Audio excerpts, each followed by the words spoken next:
Good afternoon, everyone. Thank you all for joining us today. Today, we're going to discuss the Certificate in Education and Program Evaluation. My name is Shawnee Sutton. I am the Enrollment Manager here at Georgetown University School of Continuing Studies for the Non-Credit Professional Certificate Programs. Today, I am joined by Dr. Kristen Hodge-Clark and Dr. Mona Levine. Both are instructors in the certificate program. An overview of the professionals we're going to go over. Let me just go back to the agenda.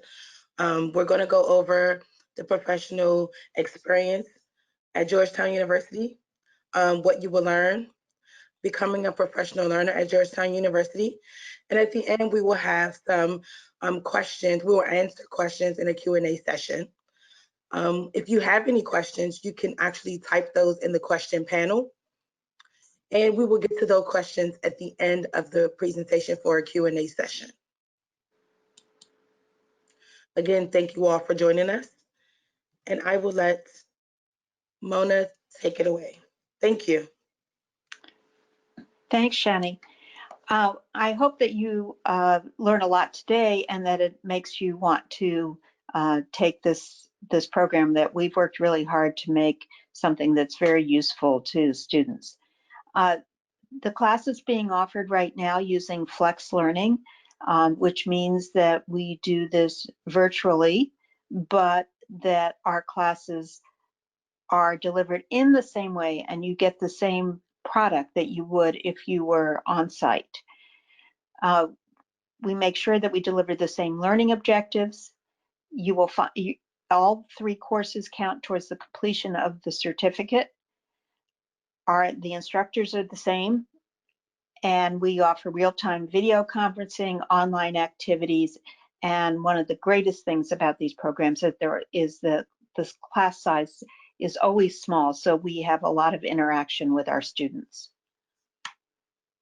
And I really just want to emphasize that the instructions and activities are the same as what is offered when we offer the program on-site. We have offered this certificate several times now using Flex Learning, and we've adapted our in-class activities so that students find them engaging learning experiences. Trust me, you won't be listening to lectures for 8 hours. There will be lots and lots of activities. You'll be moving around, and the time actually goes pretty fast. And if I may, I'll just jump in there. This is Kristen Hodge-Clark, just to piggyback on Dr. Levine's points. I think we've all thought very carefully about these activities, and just as an example, I typically break my lesson up into kind of 5 different types of engagements. Large group discussion, small breakout groups, peer-to-peer discussions, and independent work. And this semester, I also started to incorporate some asynchronous lessons and lectures that students could watch kind of on their own time within the class day and then complete the assignments. And then we came back together as a group to discuss. And so I think I wholeheartedly agree with Dr. Levine's points around how we've been able to adapt our existing courses in a way that keeps the structure and engagement that we're accustomed to in a face-to-face format. Very well said, Kristen. So what exactly is Flex Learning? Well, it's real-time learning. We are synchronous. We are with each other throughout the day. We interact regularly and frequently with the students. And as Kristen just pointed out, we use many different types of techniques to provide the material to you and for you to work with the material. One of the greatest things about the way we offer it now is that there's lots of opportunity for individual guidance and to get feedback on your work. We spend lots of time working in small groups and then also working individually with classmates and with the instructors so that you get lots and lots of individual feedback on your work. All three of us have now taught this course face-to-face multiple times, and we all three bring extensive evaluation experience to the course. And I think that Kristen has laid out the different kinds of techniques we use. In the third class, in the design class that I teach, you actually will develop an evaluation plan that you will complete by the end of the course, and it's done in modules that are spaced throughout the day. And we really think the format works very well. I'm going to ask Shani to talk about her experience. She didn't take the program evaluation certificate, but she has been working on another certificate, and she's been doing it with Flex Learning. So Shani, tell us about your experience. Thank you, Mona. My experience with Flex Learning was very, very positive. As Mona and Kristen laid out, the real-time, face-to-face experience via Zoom, it's just like you're sitting in the classroom, but you're not physically in seats and actually, physically looking at your instructor in the classroom. However, the breakout sessions, the interaction, and everything runs very smoothly. It's not that you're sitting at your computer for 8 hours. You do have breaks. You have an hour for lunch. You have some break time to you just takes a moment to get away from the computer, relax for about 10 minutes. It really helps to get you back. When you come back, you're back engaged. The instructors really encourage collaboration and during the breakout sessions you get to know your peers and talk with them and have your you're in your groups, you're working together. It's really a great experience. I would say I did not miss anything that I wouldn't get from being in person in a classroom. Nothing is missing. And the actual feedback that you get from the instructors is real time. You're not waiting. You're able to, communicate. They talk to you about everything. So you're not lacking anything in a classroom with Flex Learning, and I'm so happy that we decided to have this platform due to COVID. But it actually allows people who probably wouldn't be able to come to the actual building to take class to actually get the experience to take our certificate programs. We have people from all over the U.S. and from different countries taking these programs, and they're able to do it in this real time, um, and taking the programs that they probably wouldn't be able to take if we didn't have this platform. So I'm grateful, and I really am glad that I'm able to share the student experience with everyone, because it was a great way for me to just be able to understand how the Flex Learning work on a student's level, and be able to make people feel comfortable with taking the classes in this format. And you forgot to say you can wear your slippers too. Yes, you can wear your slippers too. Comfortability is one of the pluses with Flex Learning.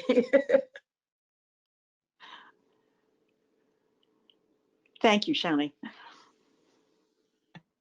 So a little bit more, Shawnee, you talked a bit about kind of just the breadth of diversity in terms of the students. I'll talk a bit about that as well in terms of who we attract for this program. I think that's one of the things that always excites me each semester is seeing who my students are, what sectors they're coming from. I think Mona will echo this sentiment in that we get students of all professional backgrounds and experience levels, those who may have just completed undergrad, those who are professors themselves in a different discipline. We have scientists who are fellows with the National Science Foundation, teachers, attorneys, program managers, you name it. We get the full breadth of students in our classes. And I think, that's one of the things that I've really appreciated from semester to semester. And I think it's one of the things that as instructors, we've been able to really utilize in our class spaces in different ways. To something else that Shawnee mentioned, I think even before we offered the kind of virtual modality, we had drawn students from not just across the country. I think one semester I had a student who was flying in every weekend from Colombia, South America. And so I think that's just indicative of the value that the certificate overall provides. And now that we do have an option for virtual format, I think it only allows us to engage even more. And so certainly this semester, I think I have at least a few students who are not in the local DC, Maryland, Virginia area within my class. A couple other things really quickly, just regarding the actual course schedules. So during the fall and spring sessions, courses are typically scheduled on Saturdays and generally completed over about 3 months or so. During the summer, we offer a condensed format where it's the consecutive classes back to back for students. And so a student could reasonably complete the certificate in 7 days. And so the flexibility around the different scheduling options, I think, is another really great feature of the certificate program because we designed in such a way to fit with everyone's schedules that best suits them. I will say one other quick point too that I think is helpful, particularly for those who may complete the courses in the fall and spring semesters. I've also found that I have students who are taking one class at a time. So maybe they can't take all 3 in the fall semester over 3 months. Instead, they're going to take 1 class in the fall, 1 in the spring, or 2 in the spring. And so that's also an option. I think typically, and Shawnee, correct me if I misspeak, we have guidance that we want students to have completed the certificate within max 2 years. So for whatever reason, if life happens as it does, I think the pandemic is evidence of that, the hurricanes and so on. If you need to, you've taken 1 class and have delayed for a bit, you can come back as long as it's within that, I think, 2-year max window of completion. So with that said, I'm going to go ahead and turn it over to Shawnee to talk a little bit more about class size, tuition, and so on. Just before Shani does that, I was going to say that another group of students that we often have are people who are career changers or are considering changing careers, and they find this is a nice credential to add to their resume and experience as they try to move to a different field. Yeah, that's a great point. That's a great point, Mona, and you're absolutely right. I think I have at least, there might be 1 this semester who is in that role of wanting to shift and look for a new career. Yes, Kristen, you are correct. We do allot students a time frame, a max time of 2 years to complete a certificate.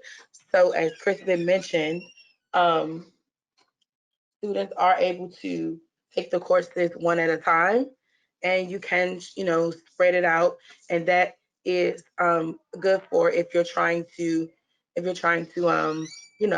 with the tuition and things like that. So that works for you as well. Um, so we do allow students to, stretch it out, and because we do understand that life happens. So that 2-year max window is great for our students. And as Kristen mentioned, the program is offered spring, summer, and fall. We have small class sizes to allow instructors and students to allow the students to have the best experience possible. You don't want to have an overcrowded classroom where students are not feeling like they're getting the best educational experience. So that's why our classrooms are small size, so that they can have the interaction with instructors and classmates, and they feel that they're getting the knowledge and the best experience, and they have that interaction and engagement with the instructors. Tuition is, as you see here, $2,797, and that's including all course material. There are no additional fees, so you're just paying for your tuition. There's no tax, no fees added to that. And we have different tools that we use to kind of make our certificate programs more affordable for our students, and we will get into that a little later. But we do have ways that we want to work with students in regards to tuition to make it as easy as possible for our students to take our programs.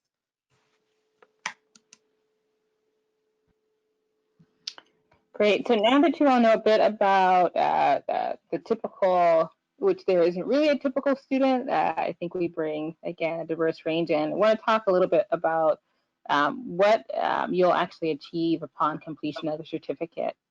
Um, we have several just key areas that we want to highlight there in terms of some of the outcomes with being able to compare evaluation theories and techniques, identifying design structure for an evaluation, applying the right methodologies, research methodologies to your evaluations, designing, creating a program evaluation outline. And really, this last point I can't underscore enough is that really being able to think through how you leverage those evaluation findings to influence future change.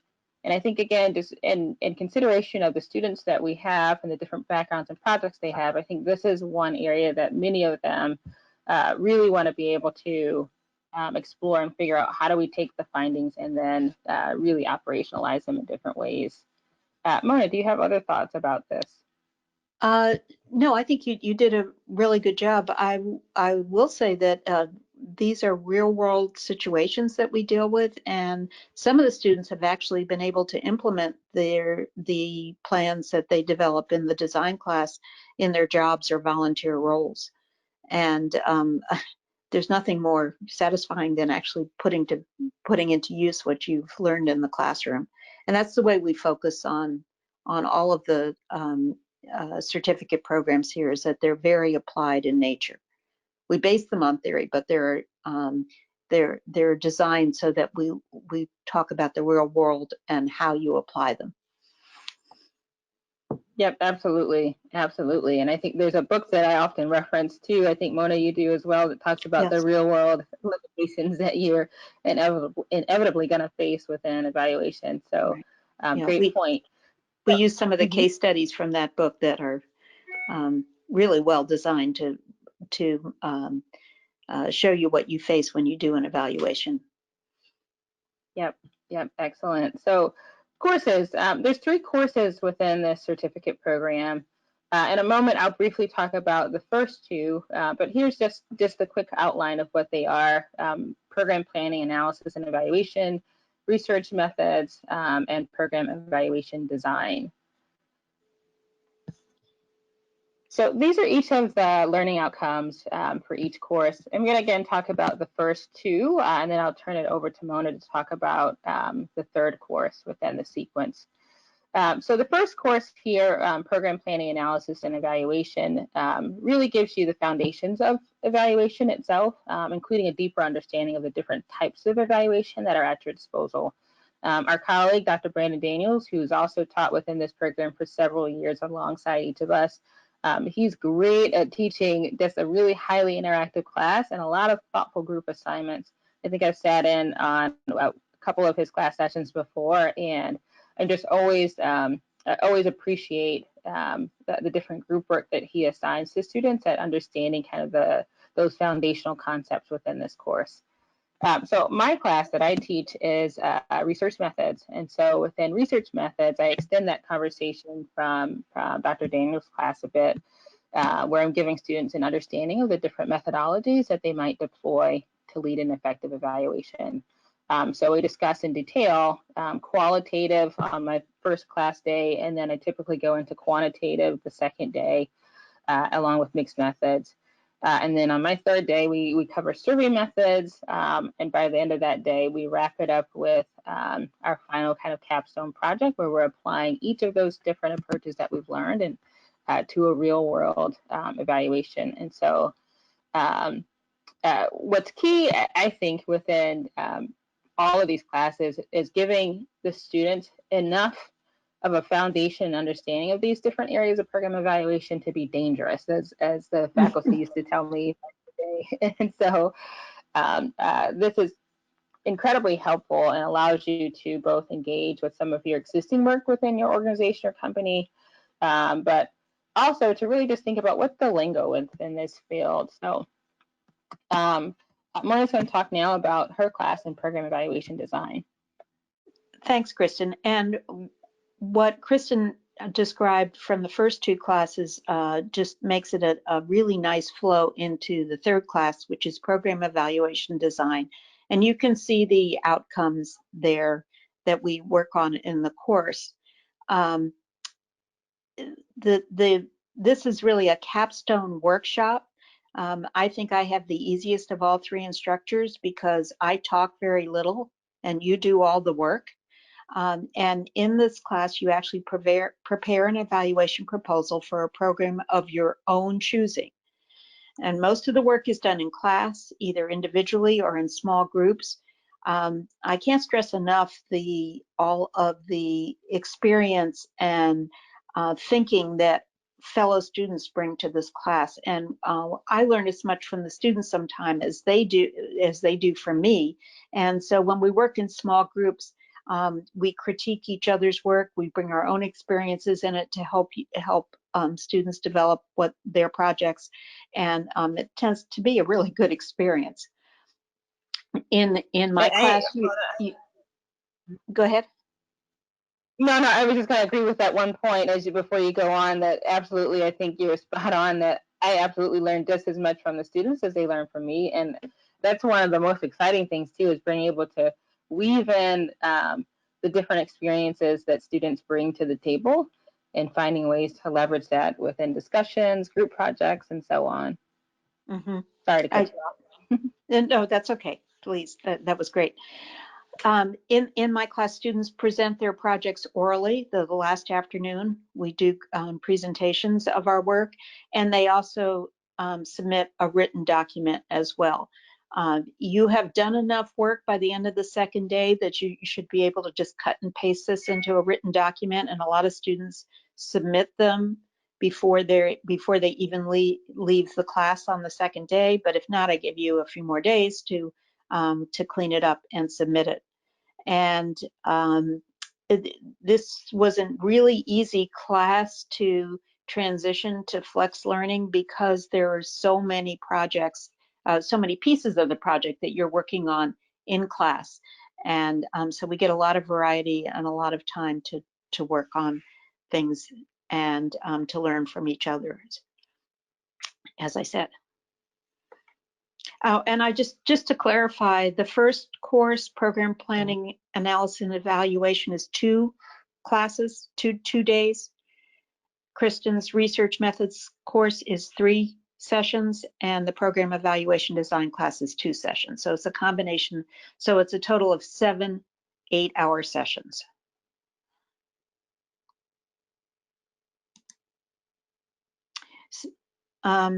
So as we've said, we're dealing with real world practical evaluations in this class. And one of the things we've done is develop a case study that is used in all 3 classes. So, and this is an evaluation of a summer school program.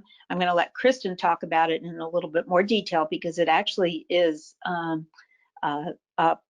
a case that she actually was involved in. In the first course, you prepare the background and purpose sections of this evaluation. In the second course, you work on the methodology.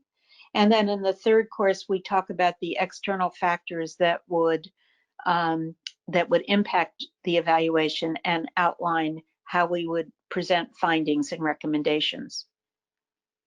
Kristen, you want to talk a little bit about this case?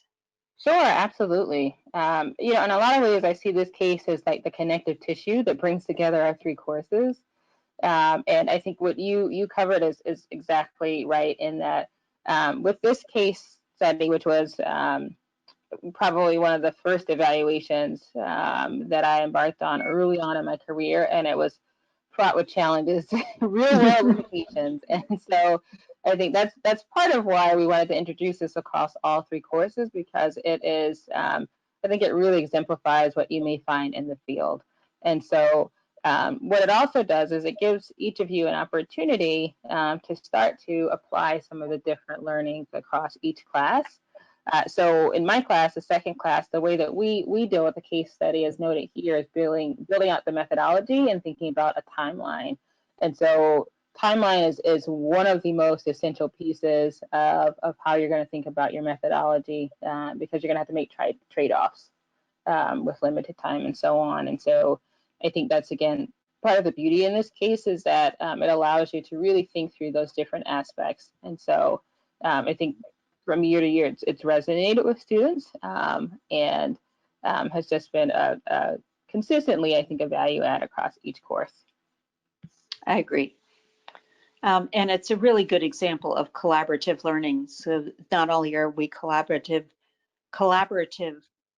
within our individual courses, we are collaborative across the whole certificate program.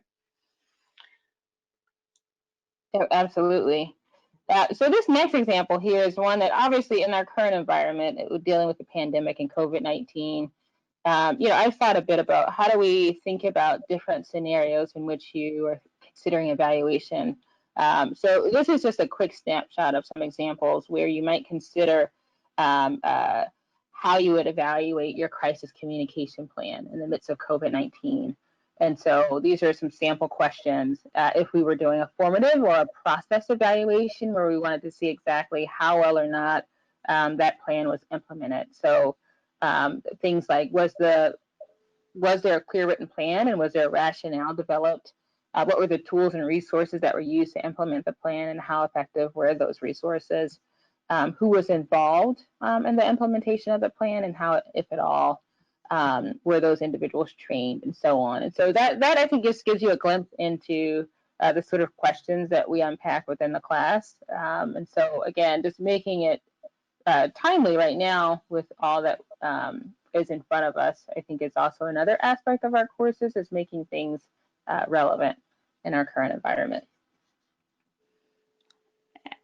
Absolutely, and I think we've all tried to adapt the concepts that we teach to this really unusual environment that we all find ourselves in now, which actually creates more opportunities or more need for evaluation, both formative or summative, than perhaps we might if we weren't dealing with a very unusual situation where we've had to shift gear, where we would not have had to shift gears so quickly to delivering products and services in different ways. Yeah, absolutely. I'll say one other quick thing to that point, Mona. One of the things that when I was transitioning my class to this format, I typically always would go on a field trip. So I had to make some adjustments, so we do a virtual field trip. But the context and framing of that field trip this year is very much so about evaluating the implementation plans of a grocery store with regard to COVID-19, and whether or not they have in place things that are aligned with CDC guidelines. And so what does that look like if you're in a different context? So again, I think it's just a good example of how we continue and work hard to make sure that the work we do is timely. I'll turn it over now to Shani to talk a bit about the schedule for this program. Thank you, Kristen. Thank you, Kristen. So I have listed the fall 2020 and the spring 2021 schedule. The first two courses the first course has completed. The second course for fall 2020 is currently running. We still have the last course to run that will begin November 21st. Our spring 2020 semester courses are open and available for registration. First course begins January 23rd, 2021, and second is February the 20th, and the third begins April 10th, 2021. So spring 2021 session is open and available and ready for registration. The courses are open enrollment.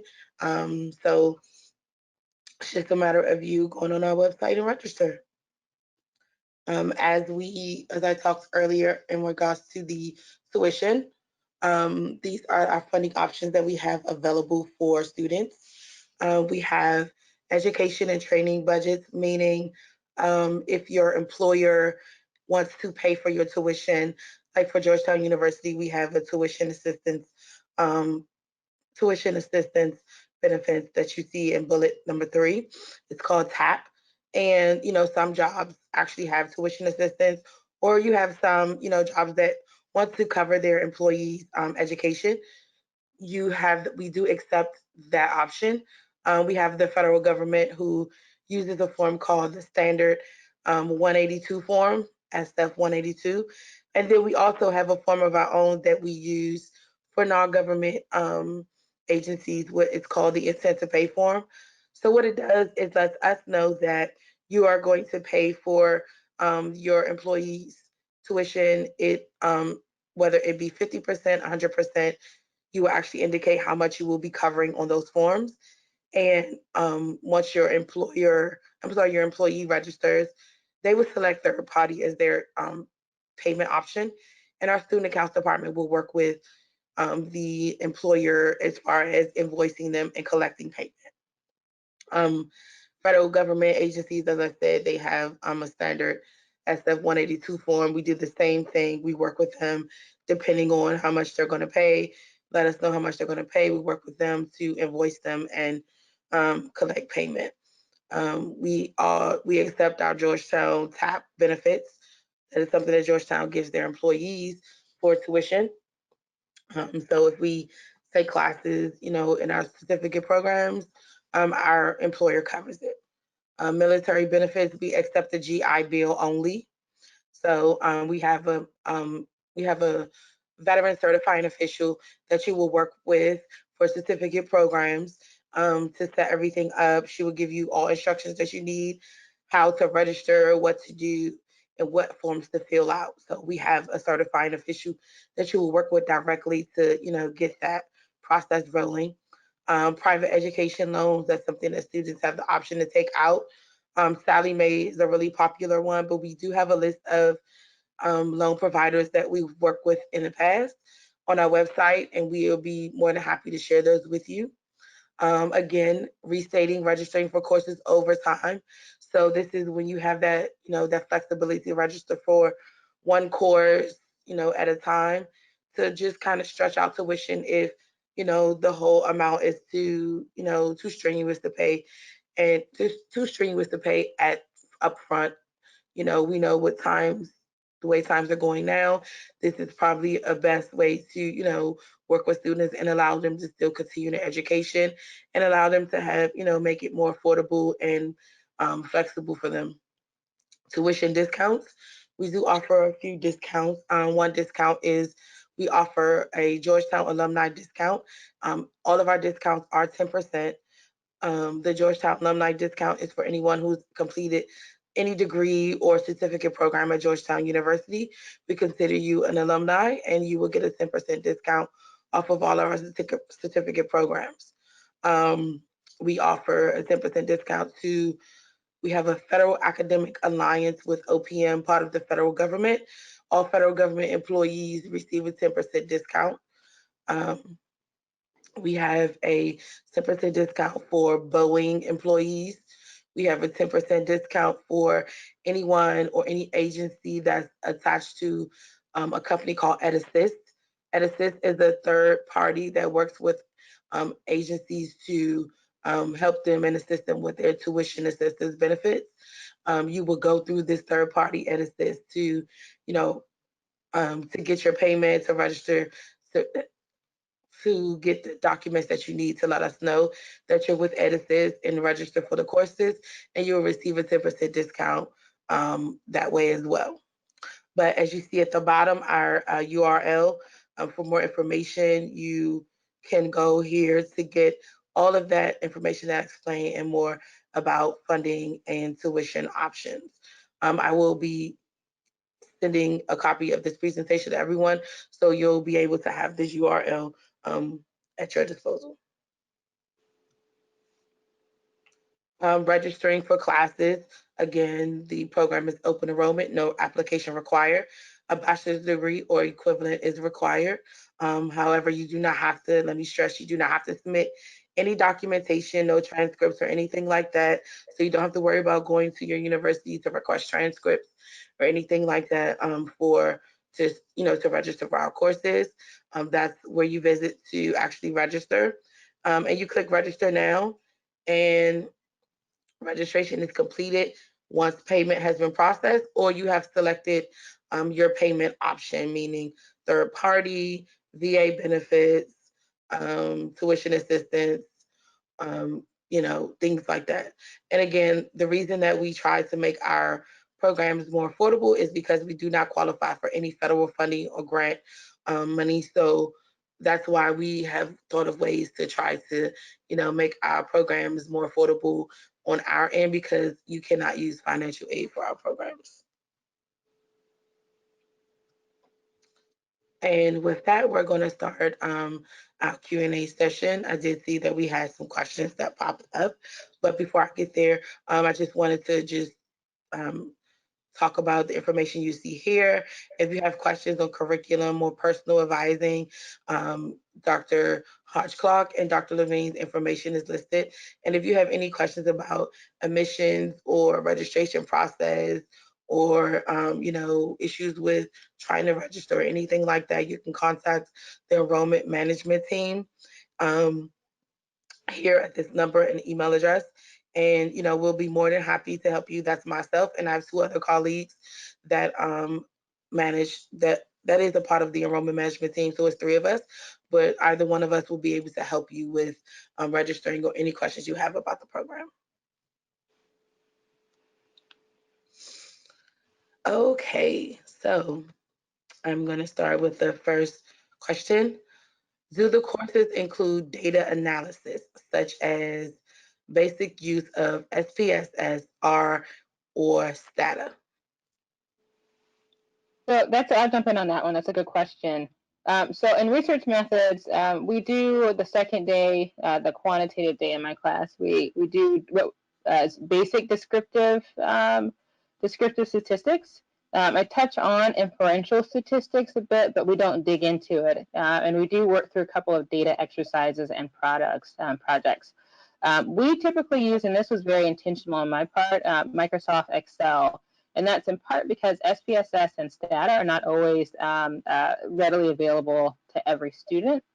And you would have to purchase or download those software programs. And so I found that it makes it a little bit easier to use Excel, because in most cases, the vast majority, if not all of the students in the class, have Excel and access to that. And so I found it to be incredibly helpful to show some different ways that you can leverage Microsoft Excel to do robust data analysis. Thank you, Kristen. I have a question. Does the courses have to be taken in order? I'll answer that one. I actually should have said so earlier. It's always better if the courses are taken in order, because we have designed them to be to build on the what you learn in previous courses, but it's not a requirement. I have students who have taken the design capstone course without having taken the other two, and they do just fine. I think you will get more out of it if you do it in order, but it doesn't have to be done. We also have students that don't come for the entire certificate, but just for one of the three courses, depending on what their needs are. Yeah, I'll just echo that, Mona. I think I have two students this semester who didn't take Dr. Daniel's class. And so what I typically try to do, just because there are scenarios where that's the case, I cover some of the content that I know would have been touched on in his class, not just as a review, but also because it is kind of part of the foundation that goes into understanding which methodology you want to use. And so making sure that you understand the difference between a formative evaluation versus a summative evaluation is going to be key in thinking about which method you choose to utilize. So I think you're right. Students, we try to make sure that we're able to adjust our instruction for those who either taking the classes in a different order or only taking a single course within the program. Exactly, and I do the same thing to review the concepts before you actually apply them in the project you're doing. So without making it repetitive, we reinforce what has been learned in other classes. And if necessary, I'll work with the student individually too, if they are missing the background because they haven't taken the other 2 courses or one of the other 2 courses.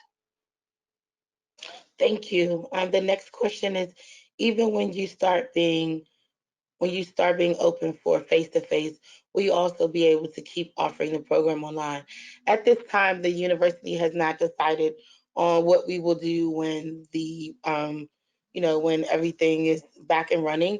So we do not know if this will be an option, but this program is usually offered face-to-face.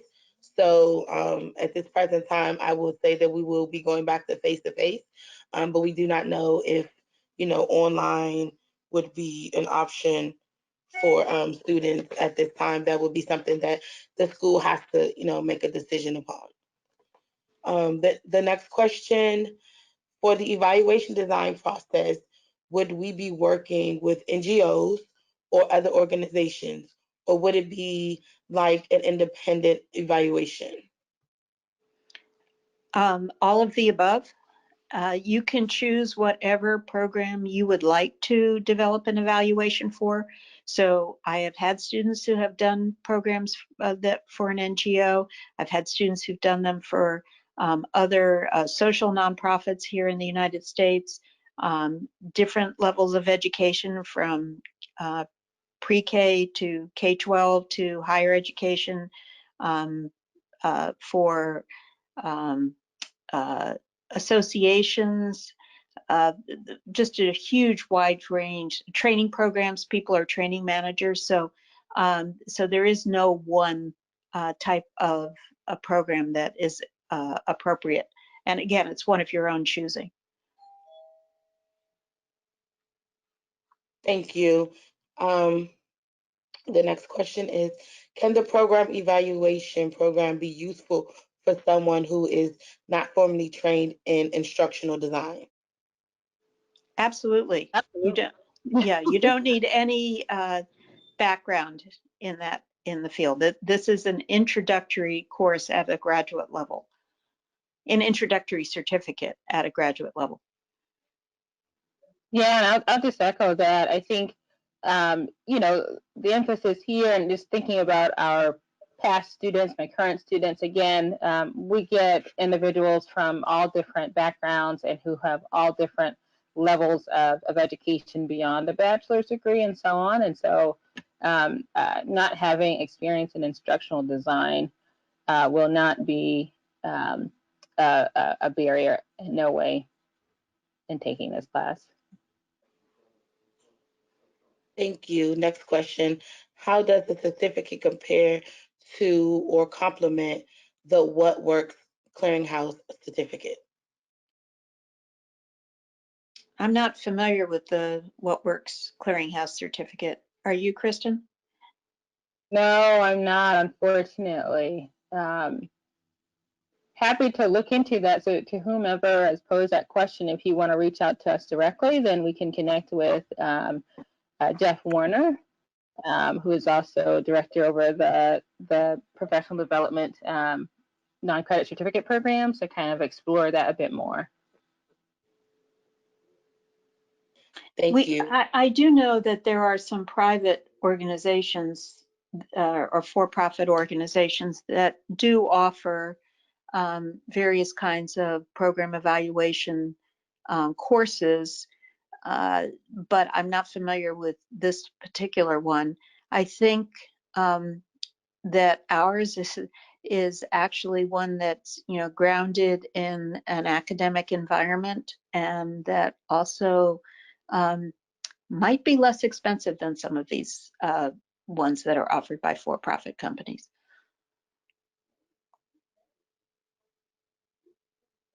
Thank you. Do you need a strong statistics background to successfully complete the certificate? I'll take that one. No, I think what I've always tried to do within the class is in knowing that everyone comes with different backgrounds. In fact, I always give a cute little poll to start my class and saying, how many of you have taken any form of research methods in your academic career, and just to get a sense of who has and at what level. And so I set that foundation from day one, that my goal is to make sure that at whatever level you're coming to this topic, I've designed my lectures, our activities, to allow for everyone to feel that they've gained. And so, so yeah, certainly if you don't have a statistics background, no problem at all. I've had to, even over the several years, thought about, okay, let me go in a little bit more on certain areas of descriptive statistics, just to make sure everyone understands it. And to the earlier question about like which format are we using, we definitely are using Microsoft Excel. And so I think that also helps to provide a little bit of an easier entry point to statistics than if we were to dig in with SPSS or Stata, which are much more complicated in understanding and not always as intuitive in different ways. So. And in the other two courses, a strong statistics background is not necessary, because we're talking about planning and actually writing different sections of a plan.